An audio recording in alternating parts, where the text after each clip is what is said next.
galera do Rural Celeste, o vídeo de hoje é para falar no empate contra o Fluminense na 33ª rodada do Campeonato Brasileiro de 2025.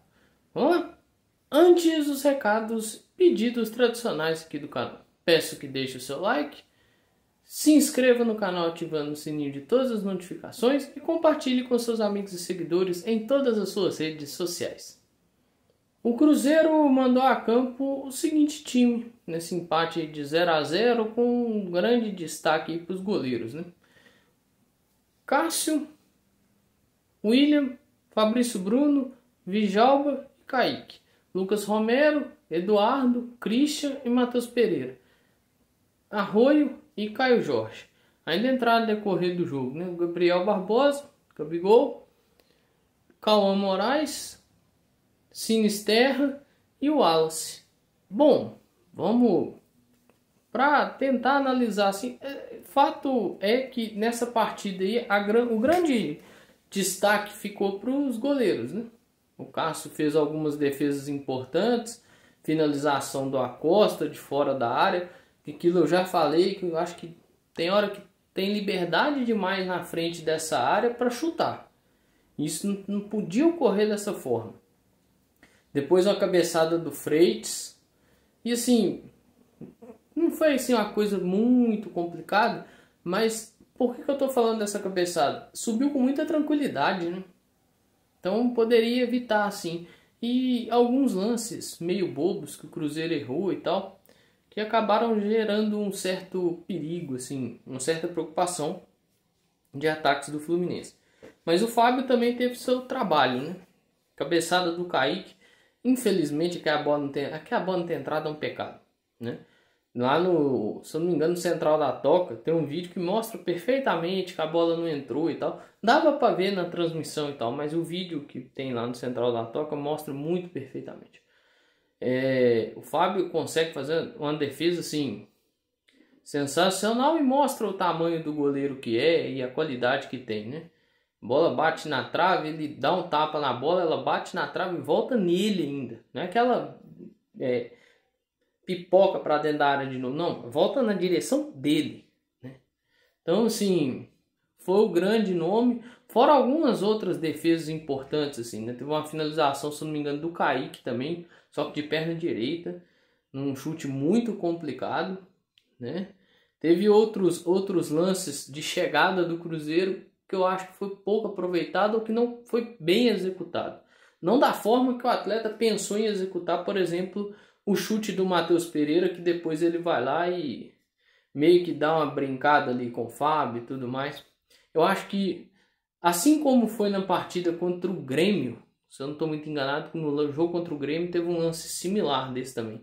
O Matheus não conseguiu dar o ângulo que ele queria para o chute, sabe? Colocar ela mais para o canto. É até um chute bom, bem pensado, bem planejado, mas ele não consegue direcionar da forma que ele gostaria, né? Que é naquele canto cruzado, só que abrindo um pouco mais, saindo do goleiro, ou seja, dificultando cada vez mais a defesa, né? E sim, no primeiro tempo foi um jogo bom, sabe? Um jogo de uma boa qualidade, muito bem jogado. No segundo tempo ficou devendo. E mais uma vez, a arbitragem da CBF é a grande protagonista do jogo, porque atrapalhou a partida, né?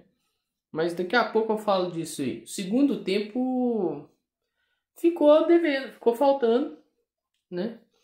Os times, eu não sei se esbarraram no cansaço, na limitação esbarraram.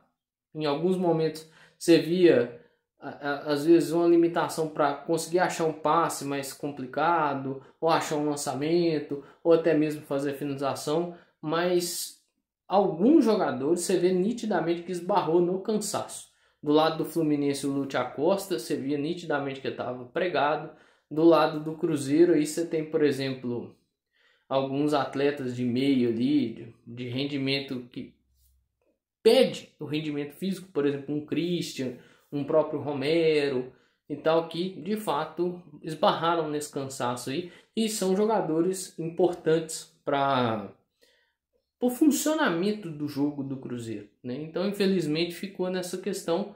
E aí sim, você tenta Ó, colocou o Sinisterra, colocou o Gabigol, colocou o Cauã Moraes, colocou o Wallace, né? O Wallace deu até para tentar dar um pouco de sustentação defensiva, que ele não subiria tanto, mas você tenta colocar o Cauã porque o William deu uma baixada, já não, como disse o Roger na transmissão, já não passava tanto, mas assim, até teve tentativa ali de jogada, aparecer e tudo mais, fazer a tabela, aparecer na frente e tal, mas não rolou. A coisa não fluiu e o segundo tempo da partida ficou muito aquém do que foi o primeiro tempo, sabe? Uma coisa que ficou bem, assim, em determinado momento ficou aquela trocação meio franca, só que sem acertar nada, sabe? Sem ninguém acertar ninguém. Se fosse ali nas lutas, né, no boxe e tudo mais, seria aquela trocação que bate ali ou na defesa e tal, ou acaba passando direto por causa da esquiva do adversário. Foi basicamente o que ficou desse jogo Cruzeiro e Fluminense, assim. E tem a arbitragem.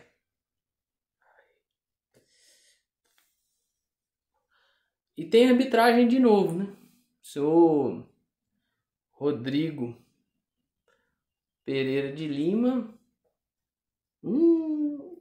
Ruim. Nossa. Ruim que dói. Eu não queria falar de arbitragem, não. Até porque eu tô querendo dar meio que as mudadas aqui no vídeo e tal. Você vê que já foi ficando mais curto aí recentemente. Esse aqui vai ser ainda mais curto, não teve gol, né? Então não tenho que falar de lance de gol e tal. Às vezes eu tenho uma coisinha ou outra para pontuar, que talvez eu lembre aqui e falo, mas os vídeos vão tendendo a ficar mais curto, né? Mais curtos e tudo mais. Por uma escolha minha, eu acho que vai ficar melhor, mais focado na partida, mas não tem jeito, né? A arbitragem fez seu papel de novo. Eu vi muito torcedor, jornalista, influencer que cobra aí o Fluminense, né? Que falando da não expulsão do Matheus Pereira. Eu queria só fazer uma pergunta. O cartão amarelo que o Bernal tinha que ter tomado, vocês não vão falar, né? Porque assim, vamos fechar aqui um cartãozinho amarelo para cada um. No Pereira por conta da cotovelada, que vocês estão falando que foi na maldade, e no Bernal por conta da falta. É porque eu vi gente falar assim: eu nunca vi isso, o cara vai cair e joga o braço para trás. Você nunca fez isso na sua vida, não. Você cai assim. Se você for cair, você não tenta jogar o braço para pegar em alguma coisa para evitar a queda, não. Ou para tentar um reequilíbrio. Se você for cair, você vai cair desse jeito aqui. Ah, muito bacana. Aí você machucar, vai se arrebentar tudo, né? Aquele movimento ali vem por conta do calço que o Bernal dá. E outra, se formos seguir o critério da arbitragem, mesmo o Bernal tendo sofrido a cotovelada, que eu acho que não foi intencional, se fosse eu não teria problema de vir aqui falar, não tinha que ter sido expulso. Não tem esse problema. Mas assim, eu acho que não foi intencional a cotovelada. Não é boa mesmo, sendo muito sincero. Eu vi até ex-jogador, eu acho que é ex-jogador, tá no Londrina, um cara que, pô, tava lá no perfil do Sport Center falando que jogou futebol durante 20 anos e que não foi intencional, que não sei o quê. Falando que tinha sido intencional a cotovelada, né? Não foi. Ele sabe que não foi. O cara sabe quando é na maldade e quando não é. E ali não foi na maldade. Mas vamos falar sério. Seguindo o critério que a arbitragem adotou no jogo, para faltas daquele tipo que o Bernal fez, né? De puxar e tal, de matar o contra-ataque, o Pereira tomou um cartão assim. Ele matou um contra-ataque e ele tomou um cartão, né? O Bernal tinha que ter tomado o amarelo também. Porque aquele movimento, que é esse movimento aqui, né? Eu não vou conseguir fazer aqui porque tem um encosto da cadeira. Vou tentar chegar para frente aqui. O Pereira gira o tronco, né? E o braço dele vai girar também. Não tem jeito de fazer isso aqui não, gente. Ó. Isso aqui não existe. Naquela posição que o braço dele já estava de proteção, que muito jogador faz também, que é botar o braço para trás para proteger, não permitir a chegada do adversário, não tinha jeito de fazer isso aqui, ó. Sem que ele ia cair aqui assim. Então o braço dele ia vir aqui. Não tem jeito, né? Mas o calço que o Bernal dá no Pereira é para amarelo, dentro do critério do árbitro. E mesmo que o Bernal saiu com a concussão e que tenha uma boa recuperação, ele tinha que ter tomado o segundo amarelo, porque aquilo ali é falta. Aí a gente fala assim, o jogador brasileiro se joga demais, que não sei o que e tal. Mas é por conta disso que o Pereira tentou continuar, fez um movimento natural para a situação, porque muitos jogadores fazem aquilo. Basta você observar no próprio jogo, teve aquilo de novo, teve esse movimento de novo, né? E muitos jogadores vão fazer aquilo, esse movimento vai acontecer e é falta do jogador do Fluminense para amarelo. Bernal já tinha amarelo, tinha que ter sido expulso. Tinha que ter sido expulso pelo critério que o árbitro adotou. E aí o árbitro se complicou. E sim, complicou demais, né? Complicou muito. Porque teve uma hora que o Pereira foi falar com ele e ele perguntou para o Pereira se ele era o capitão do time. E lembrando, esse árbitro é o mesmo árbitro daquele jogo São Paulo e Cruzeiro no Morumbi, que ficou tirando onda com o Matheus Pereira. E ele perguntou para o Pereira se o Pereira era o capitão. Óbvio que não, né? Mas você olha a postura do Fluminense, o Freitas faltou peitar o bandeirinha e ele não fez nada. Os jogadores do Fluminense cercavam ele não fazia nada. Mas o Matheus Pereira ele questionou. O Thiago Silva quase não falava com ele porque não precisava. O Thiago Silva no fim do primeiro tempo faltou bater no cara, né? Mas ele não fez nada demais. Mas com o Matheus Pereira ele ficou grandão, né? De novo, para variar, de novo, né? E assim, o cartão que o Matheus Pereira tomou, tinha que ter tomado, porque ele mata o contra-ataque e aí é para amarelo. É o clássico antijogo. A mesma coisa do Bernal. Você sabe por que esse lance do Bernal gerou tanta discussão, tanta coisa, tanta fala? Por causa do sangue. Se aquele braço pega na clavícula, às vezes pega aqui no pescoço, não ia ter essa discussão. Ninguém ia falar que tinha que ser expulso, ninguém ia falar que tinha que tomar um amarelo. Se aquele braço pega no peito do Bernal, passa pelo rosto e pega no peito, ninguém ia falar que tinha que tomar amarelo. Ninguém. Até mesmo se resvala, por exemplo, aqui na bochecha e tal, é porque pegou no supercílio e aqui é uma área sensível, gente. Aqui pegou, é muito difícil de não cortar. Muito, muito difícil. Né? Que pegou, vai cortar. Né? Nós, seres humanos, meros mortais, às vezes a gente esbarra isso, gera um corte, uma sangueira doida. Você imagina um jogador de alto rendimento em que a pancada às vezes é um pouco mais forte. Né? Então, assim, gerou a comoção que gerou só por conta do sangramento. E quem pediu para ver a imagem foi o árbitro. Não foi o VAR que chamou ele lá. O árbitro pediu para ver. Por causa do sangue. E só. Porque se pega aqui na bochecha, pega no pescoço, que geralmente são regiões até de amarelo, é capaz do árbitro deixar passar batido. Tinha até marcado a falta do jeito que deveria ter marcado e tal. Então, assim, eu acho essa discussão meio vaga, sabe?